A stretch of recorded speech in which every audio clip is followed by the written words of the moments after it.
Welcome.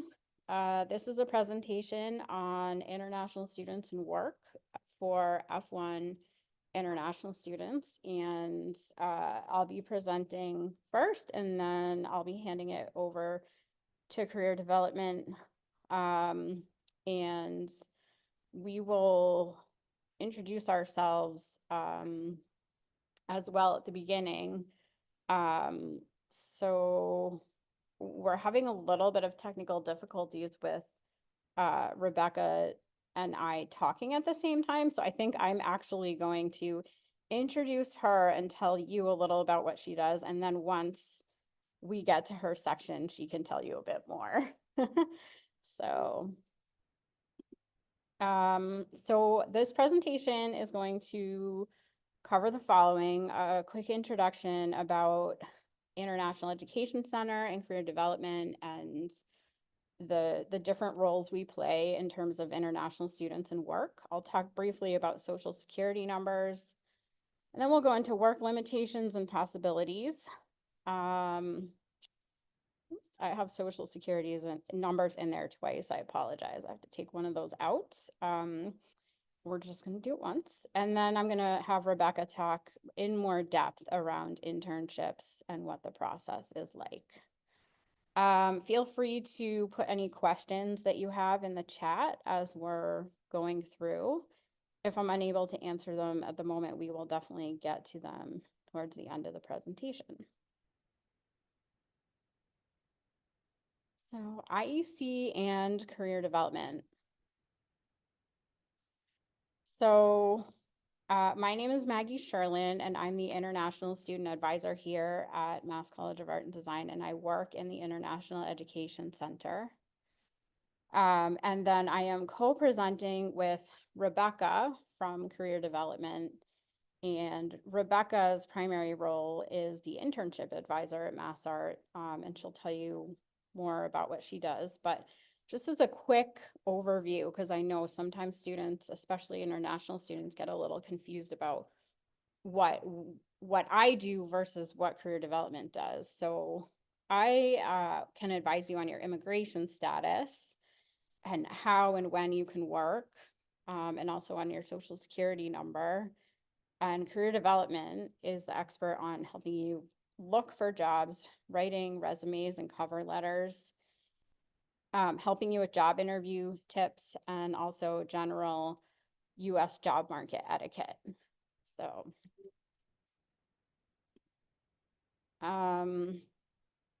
Social Security numbers, I'm gonna go through these pretty quick because it's kind of boring, but it's a necessary topic. So, and I get asked about it a lot in the context of work. So as an F-1 international student, you can apply for a Social Security number only after you've received a job offer. You can't apply before that. So there's 3 different ways you can apply. And one is if you've received an on-campus work job offer. The second is if you're approved for CPT internship experience. And the third is at the time that you apply for OPT.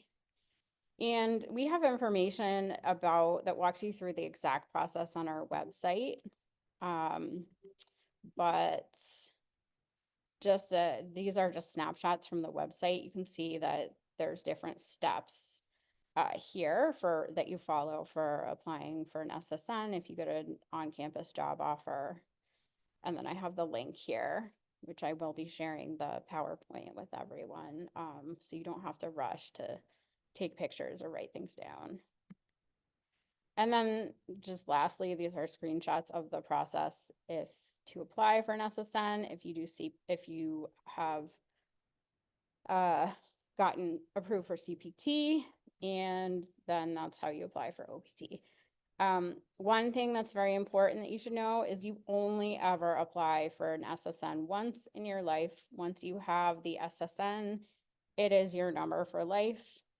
Even if you change your status, that is still the number that you'll use. So most students at MassArt end up getting the SSN through because they've been offered an on-campus job, in which case you don't even have to worry about the steps that I showed you in terms of CPT and OPT. So let's go right into work limitations, which I think most of you are pretty aware of, but it's always good to reiterate. The work limitations in terms of the laws for international students, basically the law assumes you already have financial support and that you need work experience to learn practical knowledge about your field of study only. And that's just the way the law is written. And it's pretty limited. Work options for F-1 international students are pretty limited compared to someone who is a US citizen or green card holder. And that's unfortunately just the reality. However, I just want to emphasize that limited does not mean none. There are options, and I strongly encourage people to take advantage of those options as much as possible. So the limitations are you're allowed to work on campus only. Jobs to earn quick money or cash that a lot of US citizens depend on are not allowed. So babysitting, working in restaurants, dog walking, all that stuff. And you must apply for practical training approval for any other work that is not on campus, even if it's unpaid. The only exception to that is if it's like a true volunteer job, which could be something like, I don't know, helping out at an animal shelter, working at a soup kitchen. But most of the jobs that students tend to want to work and get experience in are not true volunteer jobs. So that's why we have the stipulation about it, even if it's unpaid. If you ever have questions about whether a position is truly volunteer or not, and you're not sure, always come to talk to me and I can help you figure it out. So practical training is not meant to be a way to pay for college and living expenses. It's meant to be literally a short-term experience that helps you get some practical experience in your field of study. And you must be in F-1 status for 2 semesters before you're eligible to apply. So let's move on to work possibilities. So work possibilities in terms of the law are on-campus work, practical training, which has both curricular practical training and optional practical training. And we're going to talk about both of those today. Even though they sound the same, they're actually quite different. So on-campus work is work that's paid by MassArt, or it's work that's paid by an outside company who provides services to MassArt students on campus. So a good example would be like Sodexo or the Starbucks downstairs, the COF offices, the bookstore downstairs. Those are some sort of, they're not paid by MassArt, but they're allowed because they're places that provide services directly to our students. You can work up to 20 hours per week while classes are in session, and unlimited on-campus hours during the summer. And then we have optional practical training. So optional practical training is temporary employment for practical training directly related to the student's major area of study. And there are 3 different kinds of OPT. There's pre-completion OPT, post-completion OPT, and STEM extension OPT. So pre-completion OPT is done alongside academic coursework up to 20 hours per week. It could be done full-time during the summers and breaks. Normally an employer is arranged before applying. but it doesn't have to be. And the time worked on pre-completion OPT is deducted from 12 months of post-completion OPT. Post-completion OPT is the most common type of OPT that our F-1 Mass Art students apply for. And it's always done after program completion. It must be done full-time, but when we say full-time, we mean a minimum of 20 hours per week or more. It doesn't have to be full-time according to employee law, which is like 37.5 up to 40 hours or whatever. It depends what state you're in, but anything more than 20 is considered full-time. You don't need to have an employer before applying. Most students don't, and you get 12 months total, as long as you've not done any pre-completion OPT. And then lastly is the STEM extension OPT, which is only available to certain majors at Mass Art. You must have an employer when filing, and it's up to 24 months of an extension on your post-completion OPT. So, whoops. A little bit more about each of these. Pre-completion OPT work can be done full-time during the summer, part-time during the semester, up to 20 hours per week. There is an application fee of $470. And pre-completion OPT is always filed separately from post-completion OPT. In fact, each of the three are always filed separately, and you pay that fee each time. Time approved for pre-completion OPT is deducted from the 12 months allowed on post-completion. So for example, if someone does 12 weeks of part-time OPT during the semester, then that will deduct 6 weeks from their post-completion OPT time.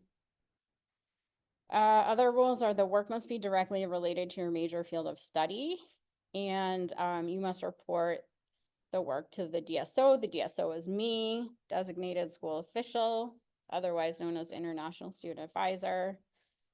And then there's just some details that you'll need to report to me. So that is pre-completion. Post-completion, as I said, follows your program completion at Mass Art. You're allowed up to 12 months total, and it's open to graduates of all degree programs at Mass Art. Every single F-1 student is able to apply for 12 months of OPT. It's one of the benefits of being an F-1 student. You can do multiple jobs on post-completion OPT as long as each job is directly related to your major. Self-employment and freelance positions are allowed, and you don't need a job offer to apply. The application is to USCIS with an I-20 that I issue to you recommending you for OPT. And then there's the same $470 fee along with an optional rush fee. That's, I think, $16.85 is the cost now. It's really high. I would say most students don't opt to pay that unless they have an employer that is willing to pay it on their behalf. And it usually takes, without paying the rush fee, about 4 months to be approved. Oops, sorry. And then lastly, STEM OPT extensions. Any of you who might be watching this, who have not chosen a major at Mass Art,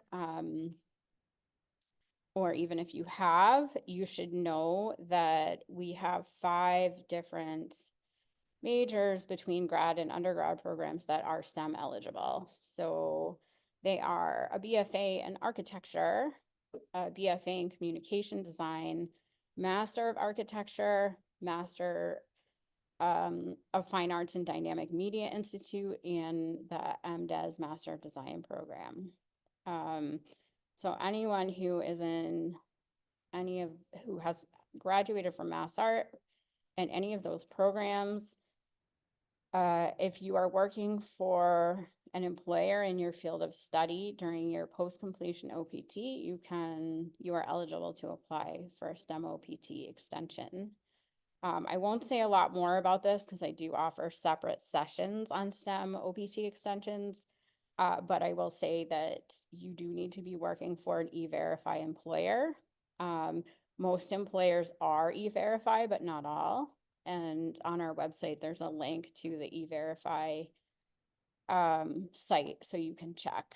MassArt, just so you know, is not an E-Verify employer, so it's not an employer that you can work for while you're on your STEM OPT extension. Oops. All right, internships and curricular practical training. We're going to move away from OPT now and talk about this. And I would say this is probably the most common type of off-campus employment that I authorize for our F-1 international students. And I'll talk about why in a couple minutes, but the definition for curricular practical training is CPT is essentially the legal authorization for a temporary work experience that is an integral part of an established academic curriculum. So at Mass Art, the definition of an internship is a short-term work experience that is required for all students in a course you are taking for academic credit. And as far as non-credit internships go, F-1 international students are not eligible for non-credit internships unless they are planning to do that while they're on authorized OPT. Taking part in a non-credit internship or any other off-campus work experience without the practical training authorization, even if it's unpaid, would be a violation of status.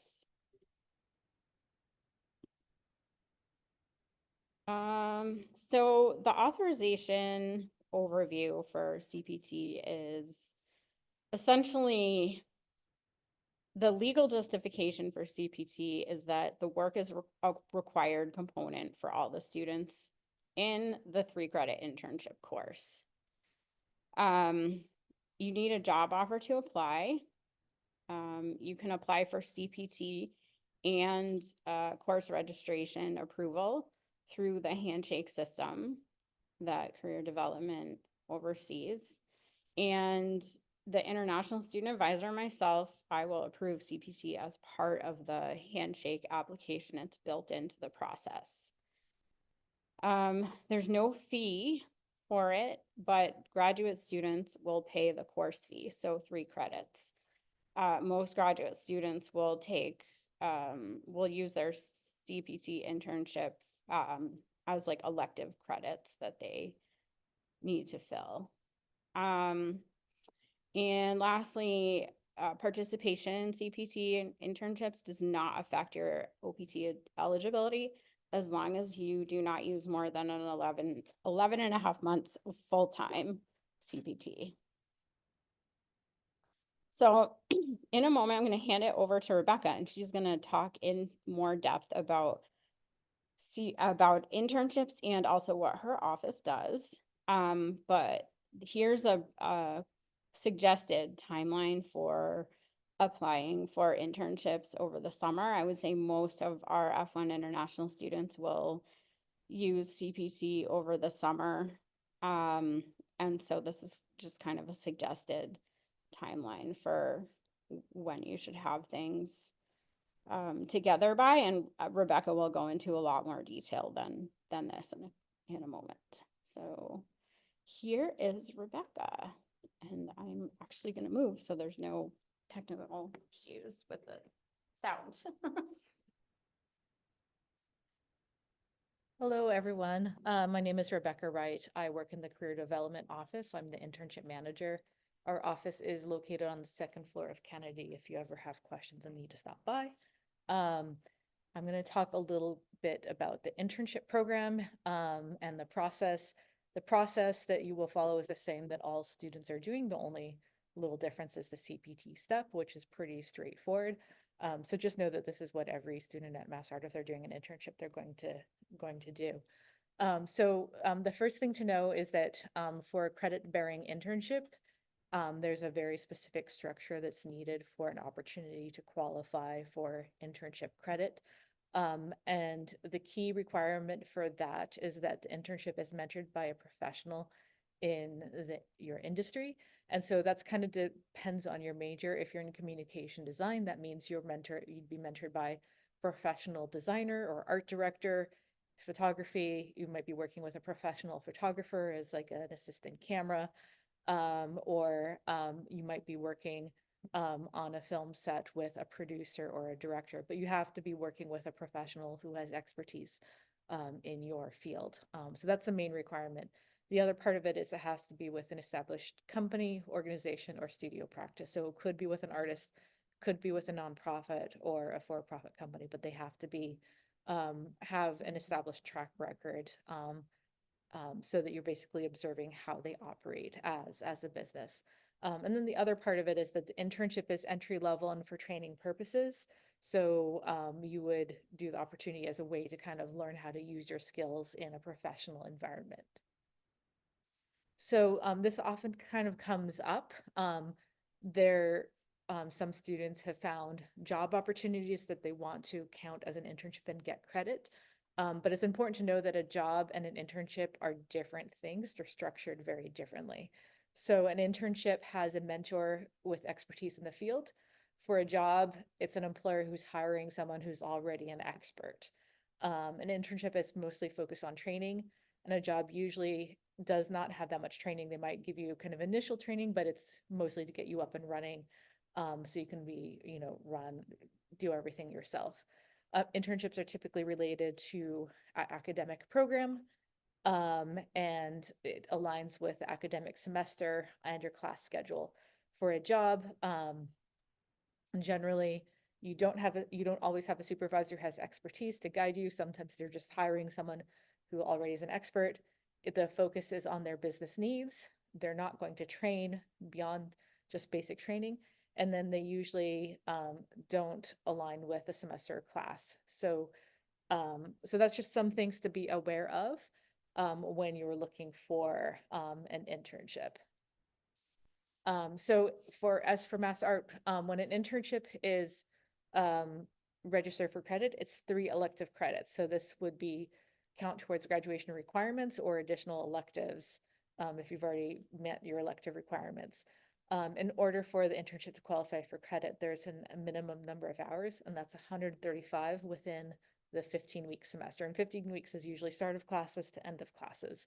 So that's kind of the time frame of an internship. The semesters that you can do an internship is fall, spring, and summer. And the actual hours you do, the 135 hours, is flexible. You could do 20 one week, 10 the next week, as long as the minimum is 135 hours. And you can go above 135, but it doesn't translate into extra credits. Another part of internships is that internships can be either paid or unpaid and qualify for credit. The employer is the one who decides if an internship is paid, and it's going to vary by industry.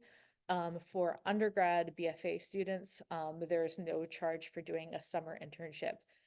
So if you're registering your summer internship for credit, you're not going to get charged for that, but that is different for graduate students. And then the other thing to be really aware of is that there's strict deadlines for doing an internship. And because once you do it for credit, it's a class. And so it's going to have the same deadlines as registering for credit for a class. So you have to, if you get an internship, you have to register before you start the internship and by the internship deadline, which is the same as the ad drop deadline for the semester. So that's just important to know that just before you do the internship, you have to register for credit, and it should align with the start of the semester. Retroactive credit is not possible, and this is for all students. You can't get credit after completing the internship. It has to be set up in advance. For the deadlines, the registration deadlines for the upcoming semesters, for the spring semester, the deadline to register an internship for credit is February 4th. It's the same as the add drop deadline. And then for the summer, we recommend registering by May 23rd. And that's specifically to be in consideration for the $2,000 internship award, which I'll talk a little bit more about later. But the last chance to register and get credit is June 17th for the summer 2025 semester. And then why register for credit? So first of all, you get 3 elective credits towards your degree, but also F-1 international students are required to. And as part of registering for credit, you get support from Mass Art, from career development, and also your faculty. And then the internship is documented with feedback from your supervisor, from yourself. And then there's also, you're in consideration for the $2,000 internship award for undergraduate students. So I'm going to talk very little, like give an overview of getting an internship. I do a full presentation on this each semester as well, so there is a little more to it. But if you have questions or need more information, you can always make an appointment with me. So the first thing to know is the timeline. You drive the process. So if you want an internship, you need to go through the process of getting your materials ready and applying for opportunities. If you're not doing that, you're not going to get an internship. So you basically, is self-driven. So first you start drafting a resume and any other things you need to apply. Then you submit applications and hopefully you hear back and maybe get an offer. Then once you have an offer for an internship, you would register for credit and the CPT process is built into that registration, and then you start the internship. So this is all kind of done before the semester starts. And this is an overview of the timeline for each semester. But for spring semester, we're in November right now. And this is when if you were thinking of doing a spring internship, you want to start applying. The registration for spring has already opened. That was on November 4th. But the deadline to register for a spring internship for credit is February 4th. If you're thinking of doing a summer internship, some employers are already hiring now, but we'll definitely get more opportunities. And the peak application time frame is usually February and March. And we will also have an internship and job fair at that time where you can kind of connect with employers. And then the deadline to register is towards the end of May. So that's sort of the timeline you want to kind of think about if you're going to do a spring or summer internship. Typically when you apply, you do a resume, and this is something that our office helps with. We have templates. So we usually recommend, if you don't have a resume already, you draft something up, and it can be rough, and then schedule a resume critique with me in my office. And then after that, if you want to kind of design or kind of make it a little unique, you can. But I usually recommend starting with a rough draft and go with a resume critique. Sometimes when you apply, they will ask for cover letters. I do recommend you send a cover letter every time you apply if possible. It's just a way to introduce who you are, say what you're applying for, and say why you're interested in the role. So it just adds personal touch to your application. We also have templates for this as well, and I can also meet with you if you are writing your first cover letter and not sure how to really get started with it.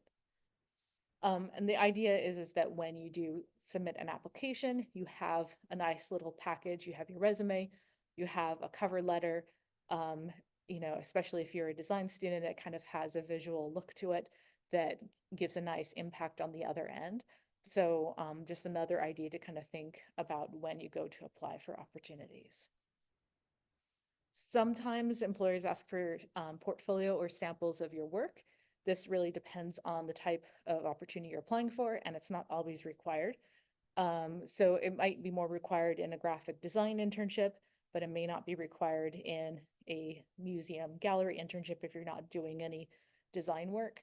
So this will vary. But we can give you some basic tips for portfolios. Generally, we recommend you use an online platform like Behance and organize just a few relevant samples that are easy to find.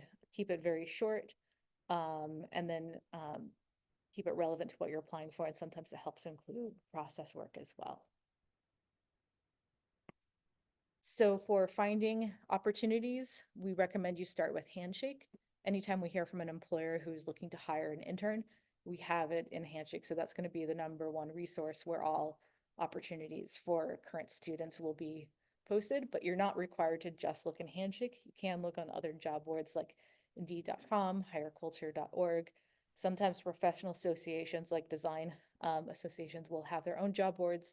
And then sometimes companies, especially larger companies, will have job listings on their own site. So you can always go and look in other places as well. Like I mentioned before, we have our annual internship and job fair coming up on February 26th, 2025. This will be a virtual event and we'll have representatives from over 30 employers coming virtually to campus and talking with students. So this is a great way to get information about possible opportunities. It's focused on creative internships and entry-level jobs. And then a little bit about the Internship Awards. This is a need-based award for undergraduate students. To be in consideration for it, you have to register an internship for credit for either this fall, next spring, or next summer, and have a current FAFSA on file. For international students, we do have another financial form to submit, and that would be sent to you. Both unpaid and paid internships would qualify. We will have more information about this program in the spring semester, but I wanted to just let you know it is on the radar, and we've had it every year. And we plan to have the deadline for that May 23rd, 2025. And we'll have more information in the spring, so just kind of keep an eye out for that. When you're looking to do an internship, our office is here to help you with each step of the process. So that means internship advising, one-on-one appointments, resume critiques if you're looking for specific places to apply, industry ideas like how to get started. We can advise on that.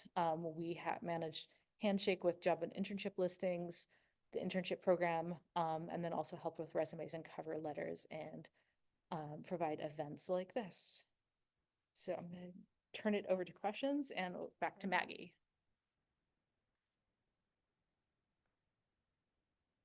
So we don't very many people here. So I'm guessing there's not gonna be a lot of questions. So I will pause for a moment and invite questions so that there's time to answer them. And if there aren't, I actually have a couple other things I can talk about while we have the time. So is there any questions in the chat? No? Okay. All right, well, I will go ahead and I just wanted to talk briefly about some other work resources. In general, for international students, I would strongly suggest that you look into some of the academic courses on business and arts that Sarah Hartman is currently overseeing. There's some really great stuff going on there, and I think any of the courses she teaches would be helpful for your postgraduate OPT experience, as well as for you know, feeling more comfortable about work in the United States and building your portfolio and sort of all of those various sort of practical things that aren't normally taught in the classroom. So I think it's a great opportunity to work with Sarah. I don't have a list of her current courses that she's teaching now or in the spring, but I do have her contact information up here. So definitely strongly encourage you to reach out to Sarah if that's something that you're interested in. And then lastly, sort of beyond OPT, and if you're someone that is, you know, hoping to be able to remain working in the US beyond your OPT period, whether you are in a STEM eligible field or not. I'm not an immigration attorney. I cannot advise on immigration outside of F-1 status. However, we do provide a list of immigration attorneys, should you want to speak with one.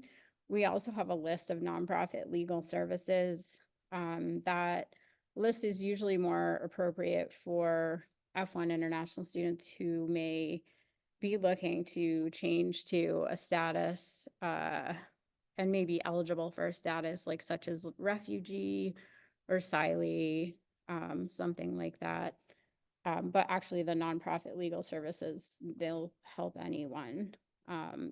It's just that it's usually not as quick as going to an immigration attorney, but it does tend to be less expensive. And then, there's a company in Boston called Fragaman, which has started to offer, pretty, regularly webinars around options for F-1 students in terms of visas beyond OPT. And they have a lot of really interesting things. So you can, look them up and sign up for their mailing list. And sometimes we also have an immigration attorney come and speak here, or to the College of the Fenway as a whole. Just to talk about what other options might be available once you are no longer on OPT anymore. Ignore that bit about campus groups because we're not using campus groups right now, though we may again. But if you are interested in any of those resources that I mentioned here, please feel free to email me and I can send them to you, or feel free to stop by during my office hours, and I can give you a printed copy if you come in, or email it, whatever works. If there's still no questions, then I will share this list of frequently asked questions that I have gotten over the years from international students about work. And this will hopefully be helpful for some of you who are watching the video, because sometimes when there's nobody here asking live questions, it's helpful to look at these instead. So, is there any class or meeting to learn more about internships each semester? So we usually hold one session like this per semester. And then Rebecca's office, Career Development, does multiple programs specifically around internships. And you can also just schedule a meeting to go and talk to her as well. If I register for an internship when I'm a junior or senior, is it hard to get the internship as an international student? If you're using the term internship about as hard, I would say it's about as hard or easy as it is for non-international students. Is it hard to get OPT? Well, that's a question I get a lot, and I think it's because students hear that they need to apply for OPT, but the application, I've never had anyone denied for post-completion OPT. It's as long as you follow the steps and there's nothing in your immigration record that's like a reason that they would deny you, which I've never had it be an issue. It's always approved, and it's a benefit that comes with your status. So if you are thinking of applying for OPT, then it's not something you should worry about your application being denied. What do I have to tell the employer that I think that was meant to say, do I have to tell the employer that I'm an international student? When do I bring it up? So if you're asked specifically about your immigration status in an application or interview, you can't lie about it. But you're not required to bring it up unless you're asked. What internships can I apply to as an international student? So basically any that meet the criteria for our career development office to grant you academic credit for the experience. So there's like a minimum number of hours and that you need to work. And there's some specific criteria that Rebecca talked about that you need to meet. Can I get credit for a job I want to do? So no, you can only get credit for an internship. If you want to do a job that is longer term, then you would need to use OPT, which is not credit based. The employer says they'll not sponsor a visa in the future. Can I still apply to their internship? Yes, because you do not need any sponsorship from the employee, that should say employer, not employee, in order to do the internship. The work authorization, which is CPT, comes from our office and is built into the internship registration process. Will I be able to get a job at the place I intern? Sometimes it really depends on the employer and also the student. So I would say I see it more often that graduate level students will do an internship towards the end of their program, and then that takes them into their post-completion OPT experience, and then they ask them to stay on and they will stay and work.